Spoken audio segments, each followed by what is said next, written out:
মাথাভাঙার ছাট খাটের বাড়ি এলাকায় বিজেপি বিএলএ 2কে জুতোর মালা পরানোর ঘটনায় 3 জনকে গ্রেপ্তার করেছে মাথাভাঙা থানার পুলিশ।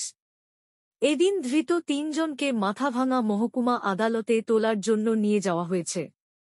এই ঘটনায় এলাকায় উত্তেজনা রয়েছে।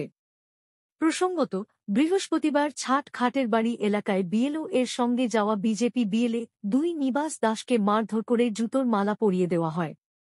এই ঘটনায় মাথাভাঙা থানায় লিখিত অভিযোগ জানায় নিবাস দাস। তারপরই পুলিশ 3 জনকে গ্রেপ্তার করেছে।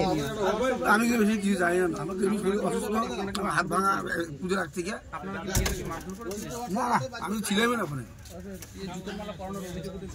সব মিত্র ওদের বিজেপি জুতোমালা পড়াচ্ছে, সিসিমালা লাগা আছে, সিসিমালা পুলিশ চেক করে কে জুতোমালা ওকে পড়াইছে। ওদের বিজেপির সভাপতি জুতোমালা ওকে পড়াইছে।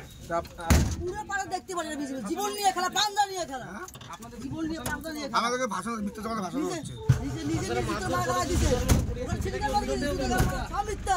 জুতোর মালা গালা দিবার বাড়ি নিজে নিজে পড়েছে, হ্যাঁ নিজে পড়েছে, জুতো মালা ছিনিয়ে ওখানে আছে, জীবন নিয়ে খেলা চলছে।